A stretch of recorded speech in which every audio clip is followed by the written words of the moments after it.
Alright, we're well into the fall now. And this flower is about faded out, isn't it? It was beautiful for about 2 months. Alright, so this garden did pretty well. We got blight in here and lost some of it, but we still got some beans coming in here, so I could pick. This is green beans. It had a lot of green beans on it. Some of them I'm leaving on there to turn to seed. And we have, we got some jalapenos growing here and some strawberries that are blooming. These are alpine strawberries, and they had quite a few in there, but they're so tiny you can hardly see them unless you're digging here. Pepper plant. Had a great cucumber plant here that got blight, so I pulled most of it down, but I left one. I'll use that for seed. And all of the plants that we've had blight we're going to burn instead of putting in the mulch, so those are drying to burn. So then this, this came up pretty good. I cut back basil. This is a big potato plant we'll probably pull when it gets cold. We had a melon plant that didn't do well at all. We had one little tiny melon. I don't know that I'll do melons again next year. This is some different lettuce and basil plants in here. And this pot is cilantro. What I'm doing with the cilantro is I'm just letting it reseed. And I think I'll let this one, because it has lots of little seeds, I just push them back in the soil. I'll make this be cilantro again next year. It did a really great crop of it, and I like cilantro and everything. This might be a weed. This is supposed to be lettuce and Swiss chard. The toads did really well. A couple times we got a little too much rain, and you can see where the overflow really poured out here. One time this thing blew right off because we had so much rain, but there they did really well. I think that maybe next year we might connect them across the top, so we only have one overflow, so they both stay full. Because when it rains, this was almost empty. You can feel the water's about to here. I'll move this over to there. Yet today, this was probably full. Yeah, this was full. You can tell just by pressing on the side, quite full. But when one empties, then you move to the other one, and they've done real well. The overflow. Now,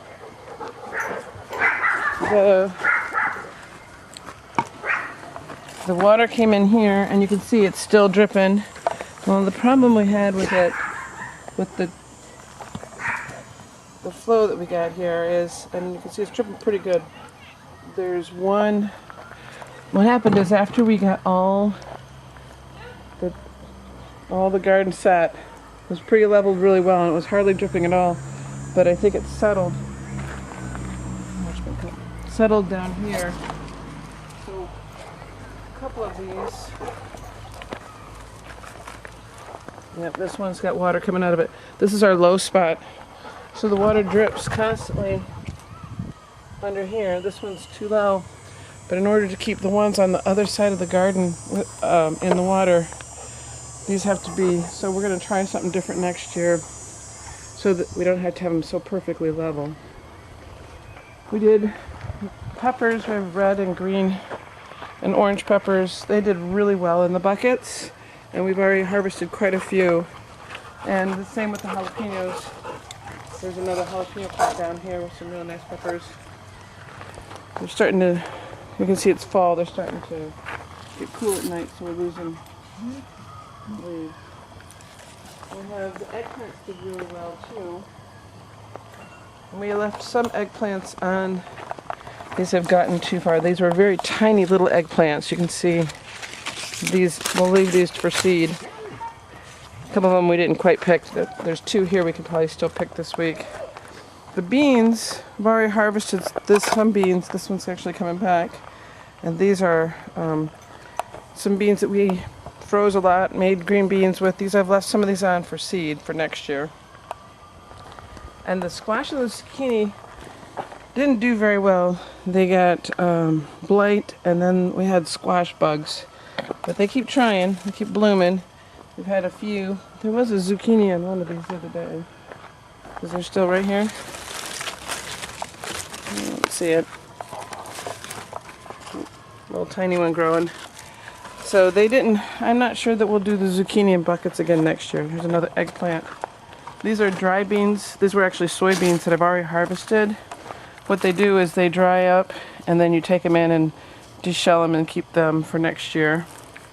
And the same with these. Well, once these die, I'll harvest all these as they have nice big beans in here that we'll be able to make soup out of. Here's some more green beans that I'll use. These, some of these will be for seed and some will be for soup.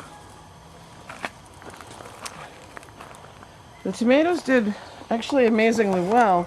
We got blight, and you can see even still, there's still branches are dying off from the blight. But we did harvest quite a few tomatoes, and even with the blight, they still seem to be producing. Haven't picked in a couple days. So we've got cherry tomatoes, we've got these nice plum tomatoes. There's, looks like down here further, I need to come out and pick the tomatoes. There's a big one, but I see if there's a nice one there coming in. But even with the blight, they did okay. Next year, we'll probably separate them a little further apart, so if one gets it, they don't all spread, and see about preventing it. More beans. So a couple of good tomatoes. Broccoli seems to do real well, and we've had quite a few little broccolini off. This one should have been picked off of here. I already harvested the peas. These were peas. Did really good with the Swiss chard, and I've put quite a few of this in the freezer. This is interesting. The kale grown in a bucket is real small compared to the kale that grows in the dirt. This I've been picking from nearly every day, and the leaves on that kale are huge and real soft, and these are real firm. So there's something with the growing them in the vermiculite and the moss that makes them a different. I got carrots, and they seem to be doing really well. In fact, one of them, this one's come back, this one that we pulled out. So we'll see how these, I'm not ready to pull them yet. I'm gonna let them go until it's fall. Oh, look at that little frog hiding in there. We've got lots of these little frogs around here. Then we had radishes. We actually had 3 different crops of radishes. They grow quite quickly. I like the radishes in the bucket, and they're huge. I've already pulled all the radishes except these last 2 out of here. I have more radishes growing over there in the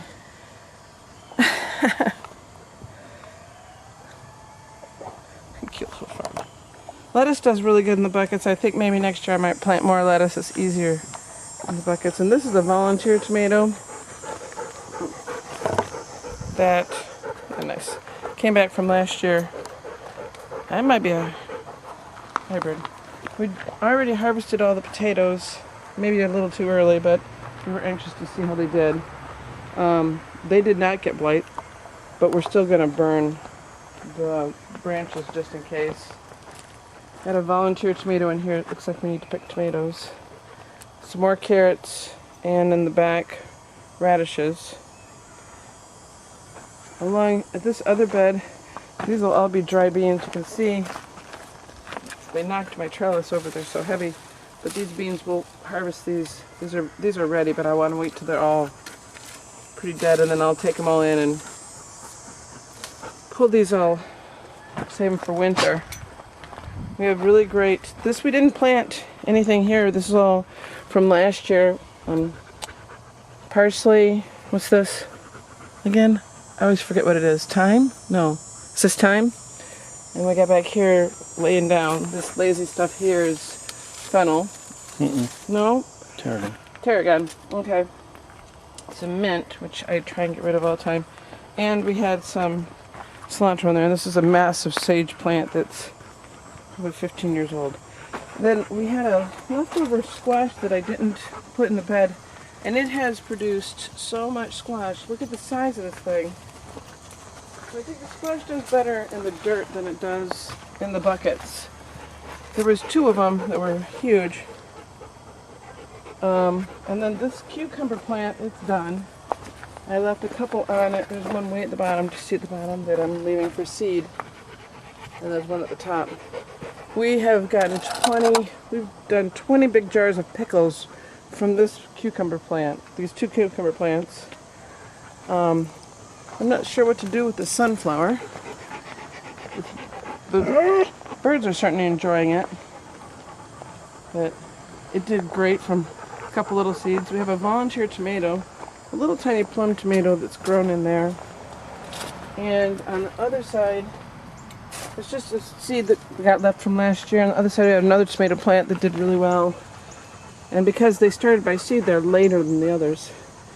These squash right here are kind of an acorn squash. Oop, there's a rotten one I need to cut down. There's a big one over there.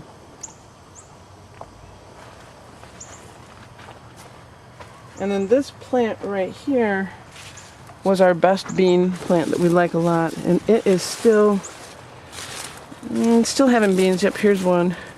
These are the tastiest ones. They're kind of variegated. I've left a couple of them on here for seed. And it is still producing, still flowering even. And it was like the beginning of the season. It's been having beans all summer long. Oh, here's another cucumber that I'll have to pick. And then we have, this one's the salad cucumber plant. I'm leaving this one for seed. I'll pull that one later. Oh, look at this bean.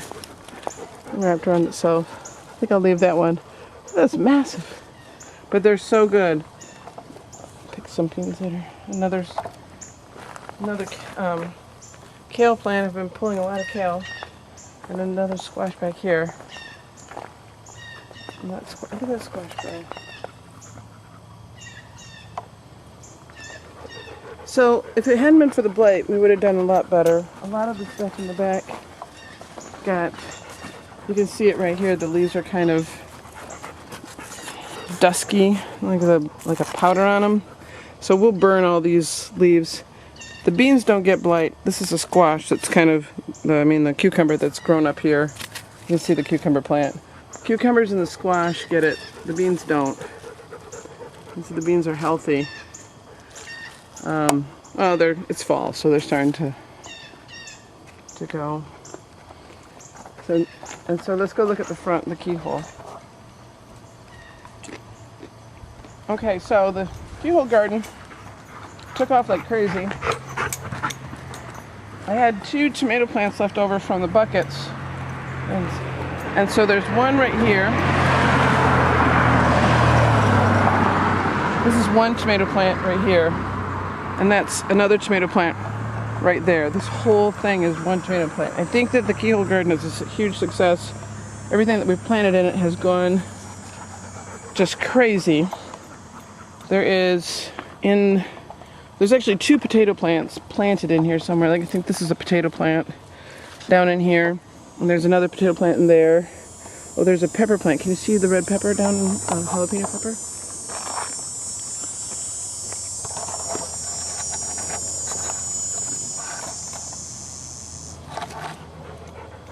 And because I planted these tomatoes so late, they still have a lot of green tomatoes on them. They haven't come ripe yet. So, down in here, look at this one. Do you see all the tomatoes that are in there?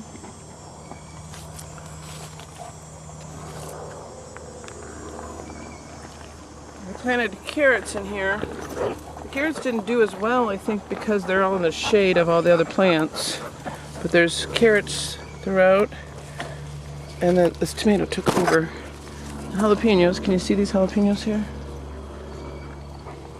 Some nice jalapenos. More carrots. Lots of kale. I picked from here a lot. I've got a lot of kale off of these plants. I keep picking them and picking them to get them so they leave some sun for these poor carrots.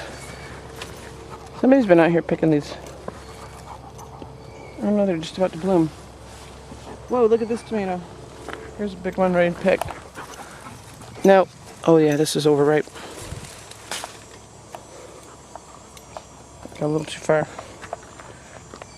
So, the tomatoes did amazing from 2 little tiny leftover tomato plants. And they're growing out. Maybe I should have staked them, but I didn't think they were going to get that big. So, keyhole garden did great. Right? Next year?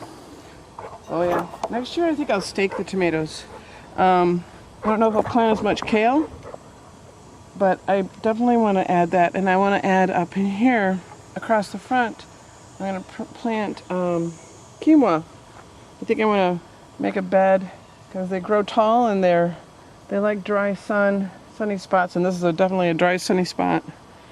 And we might plant some in the back too. We'll see. So the additional thing we'll add is quinoa. An added bonus that we got this year is that our neighbor's apple tree, which hangs over our yard, went crazy and has the best apples. Well, they're great for making apple jelly and applesauce, and you can see I just can make stuff from the fallen apples. We don't even really have to pick them. I've got apples in the back here. These are just ones I picked up off the ground, but they're coming down. And we're making lots of apple jelly and applesauce. Putting it away for the winter.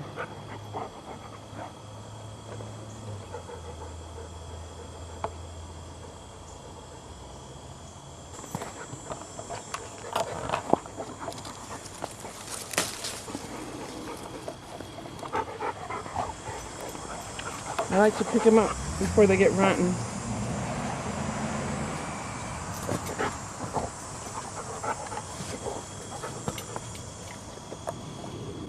And here's our raspberry patch. The raspberries did pretty good this year. We have to trim them back. We didn't trim them last year, and I think they'll probably do better next year if we trim them and make better rows. They don't get a lot of sun. They need more sun. I might take out some of these branches above this tree. Take it out. Okay. And that's our garden. That's our garden. Next year will be better. And so, modifications to the rainwater system for next year? Connect them across the top and only have one overflow.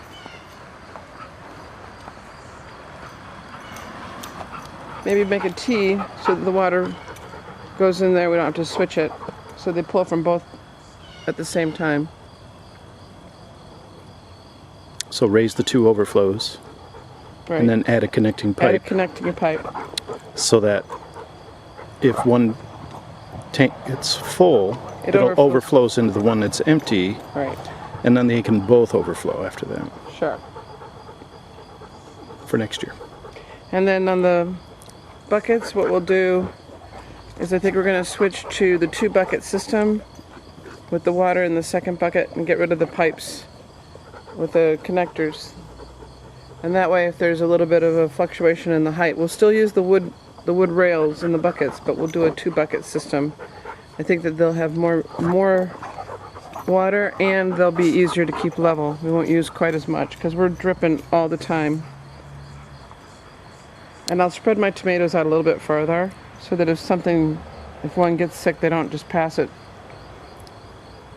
And I also know to look for blight next year. Okay.